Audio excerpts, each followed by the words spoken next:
Hey there, amigos. Teal here. So I'm giving you an update for the 2007 Toyota Sienna that I did the video on back 4 weeks ago on Memorial Day. And the thumbnail is correct. Misdiagnosed. Well, it shouldn't have a question mark on it. The only reason it has a question mark on it is because I have questions. The good news is that the car is fixed. The customer has their vehicle back and it supposedly is fixed. I don't know. If you follow along my channel, you know I work for shops. They have their customers. I help the shops. Anyway, that being said, I diagnosed it for the information I had at the time as the PCM. The PCM has since showed up.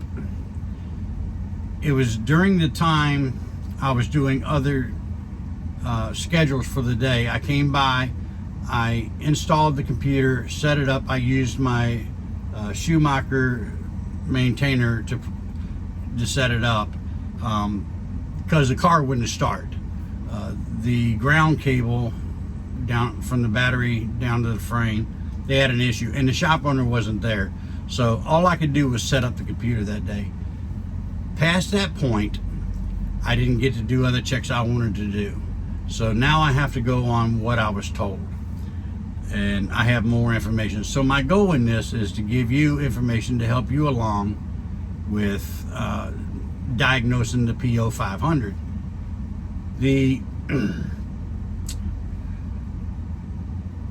What I'm told from the shop owner is that didn't fix it. There was a different fix. What I knew at the time was my service info said it should be 5 volts square wave on that wire from the speedometer to the engine computer. Since then, I've had one other shop that has a different service provider. They said the same, 5 volts. And I had a video sent to me, Cody's Auto Diagnostics, where he did a video a while back. And in his video, now he had a different approach and his was a different problem, but in that video, his square wave signal from the same wire going over was 5 volt square wave. So to me, that solved the problem when that computer put in. But the shop owner tells me no. And I don't know if they're messing with me or what. I haven't heard that the computer went back or anything. What I'm told is the ABS module, they took the pump off of that and they cleaned the surface rust on the pump.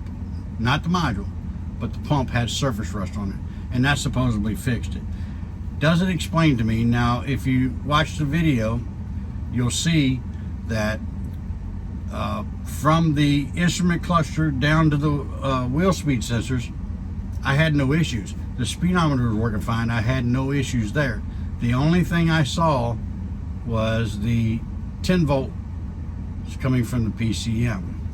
So to me, I'm not convinced that that didn't fix it, and I don't know if they're messing with me or not. I may never know. All I know is that my first initial response when I very first looked at this car back in the very beginning of May, I turned it down just because I quoted them 1 to 2 hours of diag time and they balked at it. So lesson learned here that the way my schedule works and what I do, I'm not with the vehicle the entire time that the process is being done. And as I said, with the computer, when I set it up, I couldn't get the car running to finish to make sure that everything worked. So I can't argue with that fact that it was surface rust on the ABS pump. I can't argue with it. But the theory and operation of the P0500, it wouldn't suggest that that would have anything to do with it. But if I don't know, how can I say? So what I'm saying to you is that if you have a P0500 and if you have more than 5 volts at the PCM, you might want to look at it and see if you can find a different, because other than getting it directly from a Toyota tech that will tell you the direct answer, I've tried every way to find it. 2 different service providers, the video from Cody, and my own knowledge. That's all I can come up with. So I know I'm not much help on the P0500 for you, but hope this helps. So until the next one, amigos, I'm out.